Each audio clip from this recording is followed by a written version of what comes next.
Hey, everybody, and welcome to the FYI podcast where we talk about faith, life, and adulting. Like always, I'm Micah Keneally, joined by my host. I'm Josiah Keneally. We're your hosts. That's right. So, Josiah, how can they get involved if this is their first time tuning in? Man, wherever you're streaming this, whether you're watching it on YouTube or if you are tuning in maybe on Spotify, Apple Podcasts, if you'd subscribe and leave us a review, that will help us reach more listeners, as well as if you find this content helpful, be sure to share this episode with a friend. That's right. And we come out every single Friday. So don't forget to set that setting to receive the notification that hopefully you can join us because you submit your questions to us. We try to unpack them along the way or have any follow-up questions, right, Josiah? So true, babe. So true. And this episode is specifically designed for somebody who's looking for a place to live. Should I rent or should I buy? Whoa. Let Should there we be start light. over? No, that's good. All right. Well, I feel like we're tanning now. Got the bulbs on and everything. So the question is, how do I know if I should rent or buy a house? Such a good question. And Yes. I think a fun place to start, we're going to get a little bit practical, but you want to share some of our journey of we got married actually as of this week, Right. 5 years ago. And what did our life look like then? And we'll get into what it looks like now. Well, living-wise and house-wise, obviously we are believers. So as an engaged couple, we waited to be married before we obviously moved in and started a household together, more or less. But we had desired simply to do this. One, we're going to rent before we buy. That's just the season that we were personally in. I had a couple school loans that I needed to get paid off. Josiah was living completely debt-free. Our cars were paid off. So we did not have any debt aside from just wrapping up some of my education, just to kind of put that into perspective. Yeah. And that's something that we took into consideration when we got married. So we rented an apartment for almost, two and a half years Two almost? and a half years. It was this amazing 2-bedroom Yeah. apartment. And this would have been East Bloomington, right by the Minnesota River. I have nothing but fond memories of starting our life. It was really simple, Right. really basic. It was right by the Minnesota River. So I remember walking that trail with you every day or running it. And then at the same time, we were paying, I think, $950 a month. Yeah. For a 2-bedroom, just to kind of get into some numbers and some details. And we were probably getting a pretty good deal. I know the same apartment now, 5 years later, would probably be more like $1,300, $1,350 in the same area. But Right. so, I mean, inflation, just cost of living has gone up, and we were getting a pretty good deal. But we were packing that living room out every Thursday night. Seriously. For small groups. I mean, young adults, it was... When you pack 30 people into probably, 200 square feet, you're just cheek to cheek Yep. on both ends. And that's just the way it was. And it was amazing. The young adults loved it. Our neighbors never complained about us. So that's a good thing. Man, and I just think of this too, like we were grateful. We were really content living there, and it met our needs. And some of the nice perks of renting is we paid our rent on time, first of the month.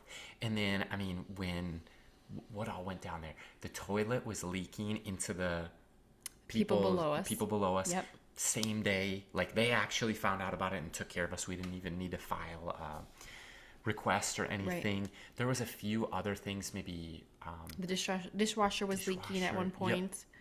Yeah. and they fix it. Like Yeah. built into your rent is utilities.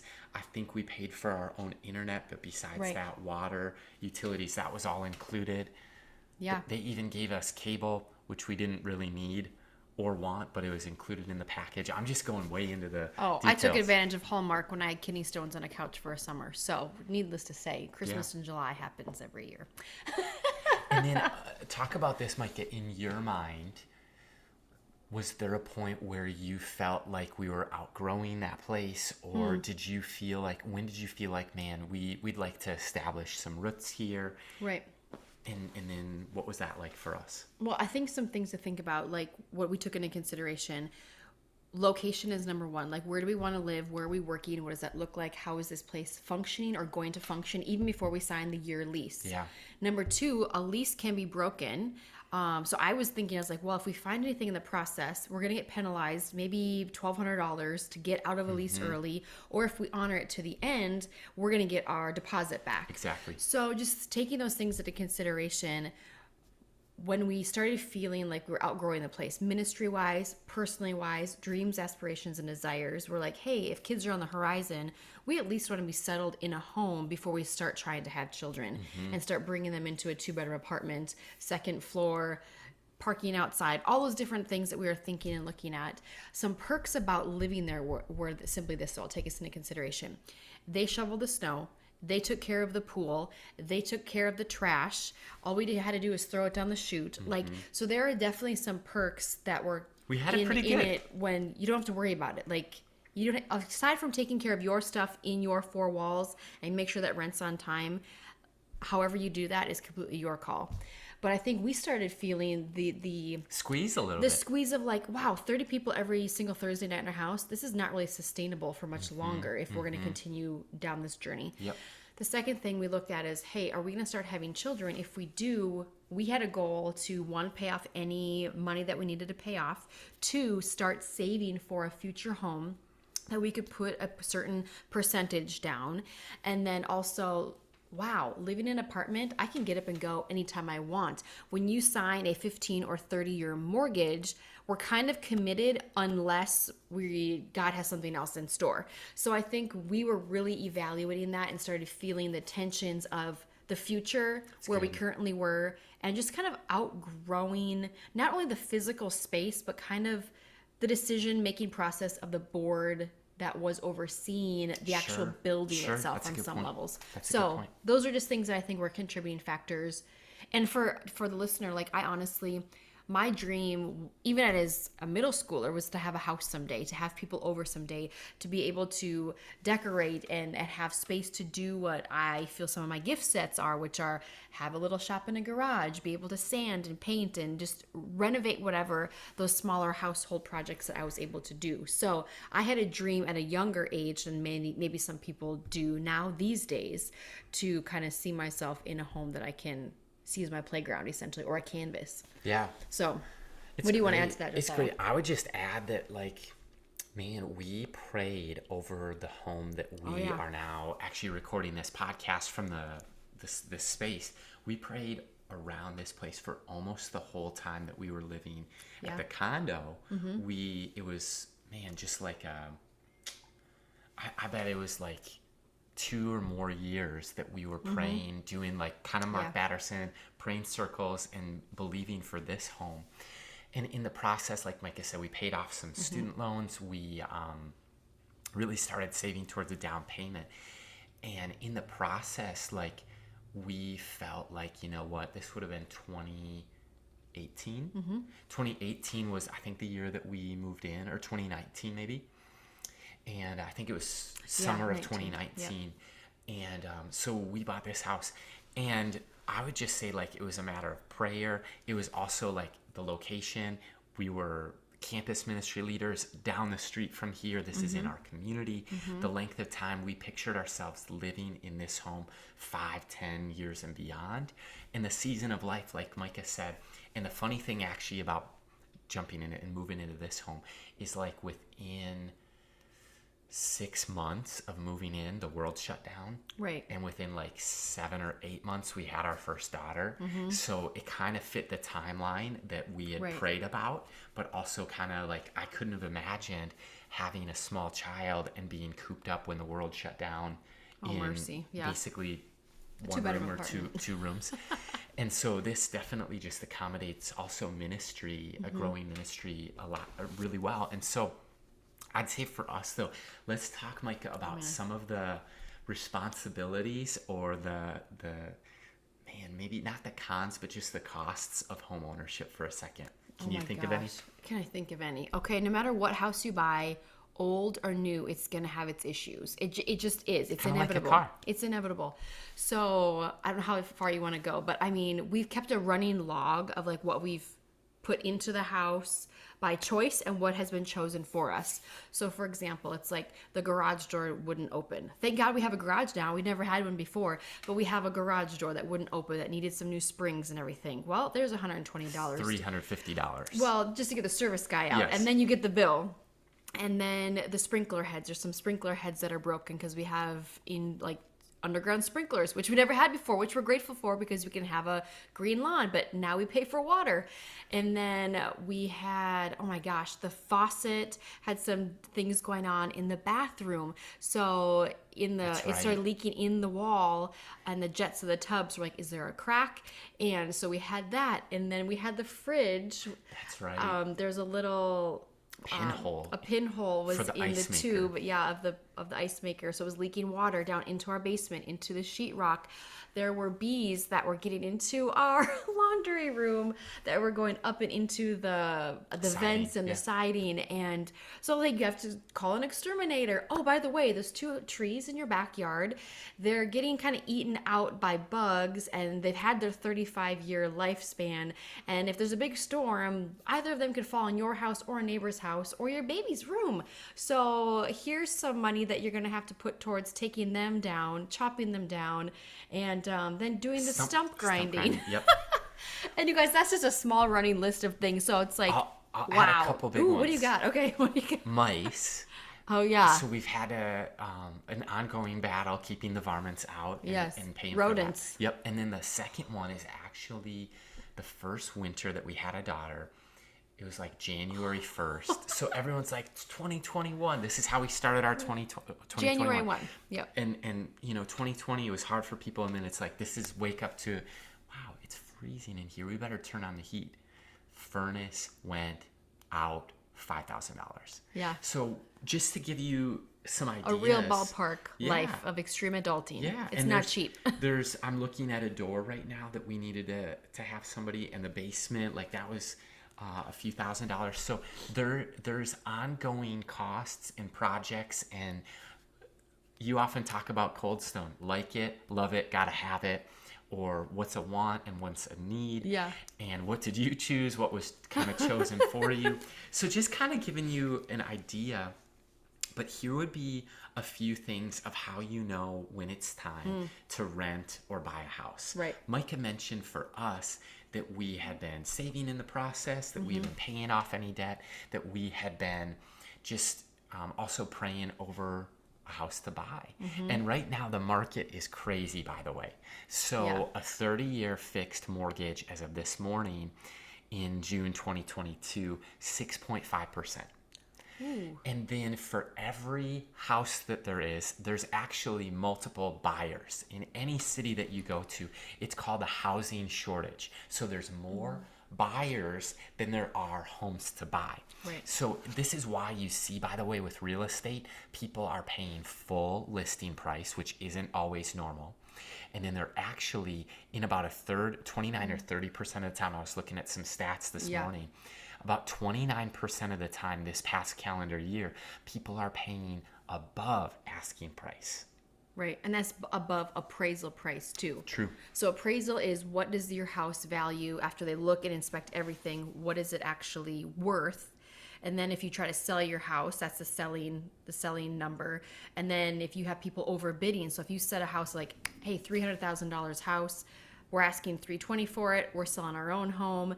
People are coming in saying, hey, I'll give you $350,000, I'll give you $375,000. So they're outbidding. There's a bidding war. Yep. So they're outbidding each other because houses are in short supply, but their families are in high demand to get into a 2, 3, 4 bedroom house.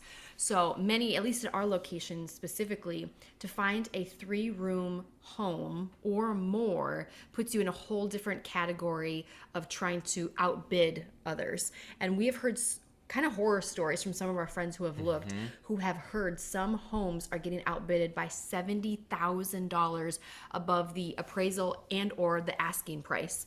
So to know that $70,000 could be a full down payment or that initial down payment of whatever percentage that would be for the full the home itself. But something to take into consideration when you are looking for a home is the closing costs as well. Good, Micah. So you could spend anywhere between $40,000+ on closing costs.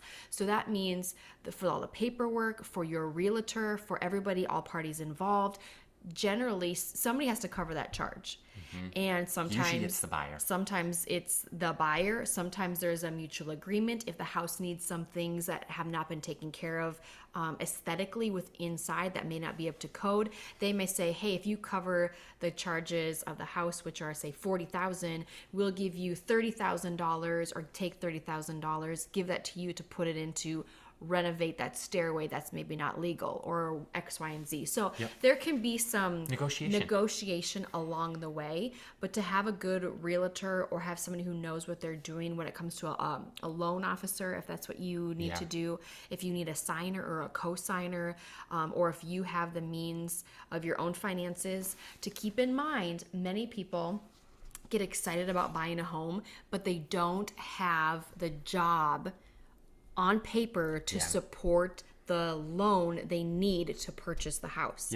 So if you need a job, what is it, 2 full years of your W's or your typically they're looking at the past 2 years of your taxable income, your job, proof of job history. And during the pandemic, a lot of people needed rent assistance and some people needed mortgage assistance. So lenders, banks have really kind of tightened down and shored up their processes and procedures. I would just say too, don't feel like you're falling behind.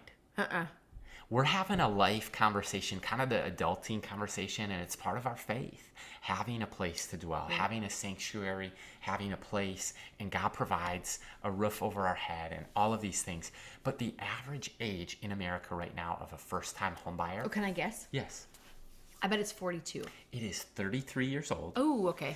Across all 50 states. Wow. And the average age of a second-time home buyer would be about 56. Okay, that makes sense. So, but yeah, first-time home buyer. So don't feel like, I'm just here to tell somebody, don't feel in a rush. Don't feel like a comparison. And don't feel like you are falling behind. Yeah. And I just say, again, back to this topic, that's a great question. It's been popular and trending in our survey that's been sent out and asking for questions is, how do I know if I should rent or buy? Every situation is unique.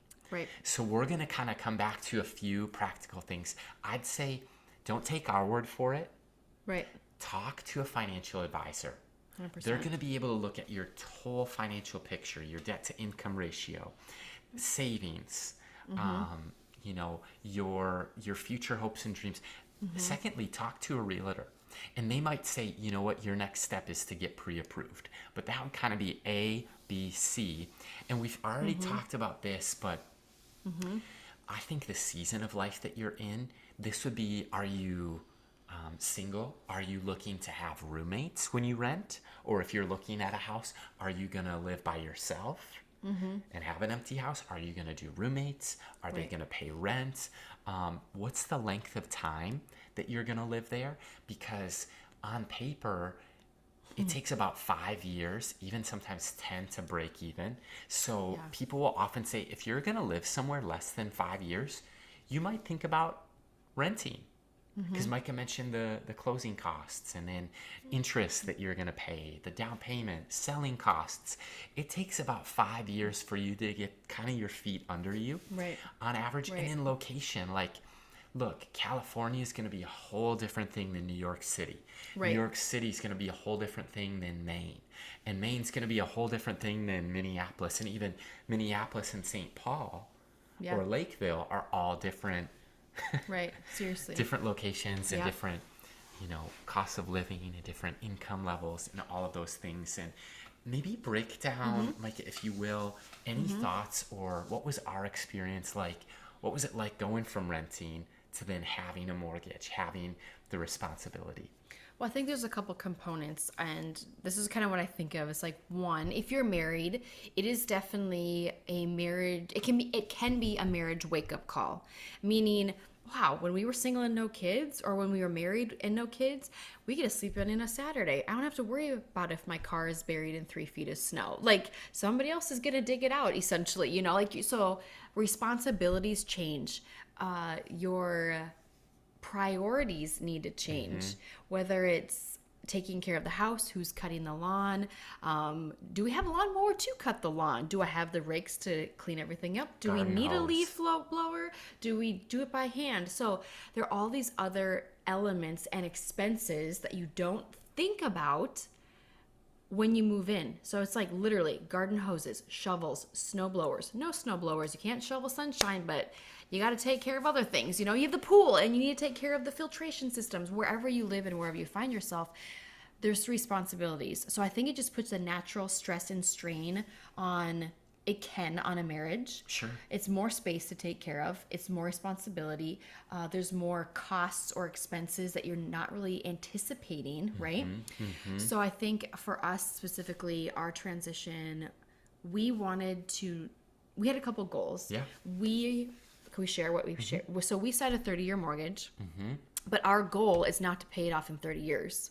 Our goal is to pay that off a lot more quickly if we can, you know? So we're taking those things into account from budgeting. But we also don't want to go from a renting of $950 to a mortgage of like $2,500. Wow, that is a huge jump. So you have to take into consideration, what am I currently paying for now? And what can I What is afford? affordable, not desirable. Desirable, we'd all live in a mansion and have everybody do everything for us and we never have to go to work, right? But we get to go to work. We get to take responsibility and make our house a home. So those are some things that I think are shocking to some individuals. I don't know which direction you wanted me to go. I think that's perfect because you kind of talked about how we spent our money when we were living in an apartment, cheap rent, and we were saving and paying off the student loans. Now that we live in a house, it's like a bigger percentage of our income is going towards the mortgage as well as utilities, as well as like just the expenses that there's always a project, and then how we spend our Saturday mornings. I always have a project, almost 3 years that we've lived here, and we've almost always had a project going. And so I would just say rent versus mortgage. Mikey, you did a great job. Our friends at Ramsey Solutions, they're sound in their advice, and they say that of your take-home pay, try not to take more than a third of your take-home pay put towards the mortgage. So that's something to think about. And then mortgage is, yes, you're paying for the house, but you're also paying for escrow. And what is escrow? Escrow is you pay for your homeowner's insurance as well as property taxes. And property taxes have gone up, housing market. And then sometimes included in your mortgage, if you put down less than 20% as a down payment, which most first-time home buyers need to then pay PMI. And it's private mortgage insurance, and it's to cover the bank's rear end. It's to lower their liability, but that's an added cost to you. We mentioned utilities, and then interest rates I think are a variable, as well as a down payment is a variable. No two situations, from income to savings to debt to interest rate, even it changes every day, and it locks in for a 90-day home buying period, and then your down payment of what are you able to swing. And so I just think that this is a deep dive into a topic, but in a short amount of time. An important one. Yeah, so I mean, like Josiah said, like we don't want you to feel like you're falling behind in life or that you need to buy a home.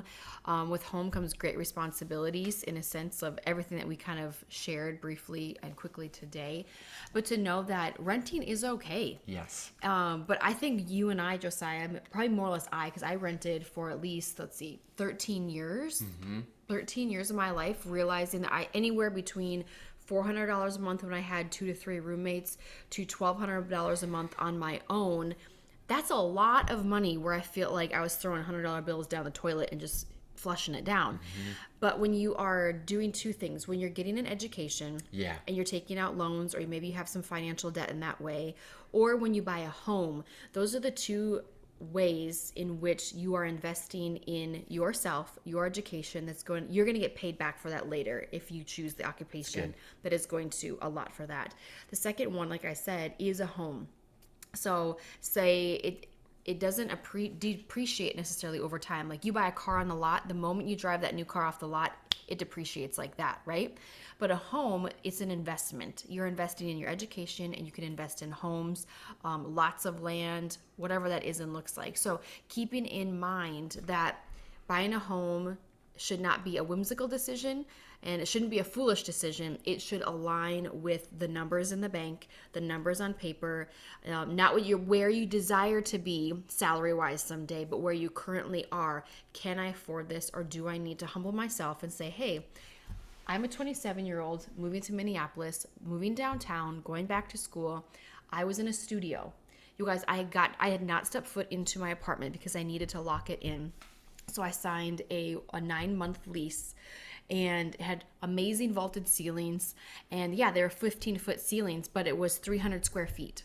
So if you imagine, it was a triangle. It was a really goofy setup, but I had to loft my full-size bed with a little couch underneath with this little table that I had for like a kitchen table with 2 little stools, and it felt like I was camping. It was a humbling moment, but it was one of my favorite seasons of life, and I had to become discontent with where I was and where God was calling me to be motivated enough to finish school, to start praying, to start saving, to start realizing like, wow, this is an incredible season, number 1. But 2, how humbling is it to be like, I live in a 300 square foot studio. I feel like I'm camping every day of the week. And I crawl up to my bed as I read my Bible in my little loft. Like I felt like a 10-year-old. Well, but my prayer was this. I go, God, if you call me to live downtown Minneapolis, go back to school, my rent for the season that I'm currently in needs to be under $600. That was just the number that I needed. And guess how much rent was? $595. Yep. God honored that prayer when I went to him and said, listen, Lord, if you're saying this, then it needs to be this. Like, this is just mathematically where I'm at. You need to open up some crazy doors. And he always did. He has always provided. He's never stopped providing, and he won't stop providing for you when you team up with him and don't act foolish when it comes to money. So be wise with your dollar bills because they all add up. So that's just my humbling story as a 27-year-old in a loft bed, wondering, when am I going to get married? Lord, I had this desire to buy a house. What are we doing here? Well, and I'll just point out, you're talking about downtown Minneapolis. Yes. And a $600 rent budget. Yeah. You take that $600 further into the suburbs, yeah, you could probably rent out a level, like an entire basement of a home, or have 2 roommates or 3 roommates and be renting out an entire house. But you were going to school downtown Minneapolis, right. So that was the need, and that's back to the location point. And here's a couple of thoughts. Sure. One is, if you want to learn more about this subject, we had a great conversation on our other podcast called Young Adults Today. We had Ben Peters, our friend, is the leader of Mission Real Estate Group. And you could check out the conversation in the show notes. We'll link it so you could go listen to that one. As well as if you want us to dive deeper into a certain part of renting or faith life and adulting, and part of that being homeownership, feel free to submit a follow-up question. And until next time, this is Josiah and Micah saying talk to you later.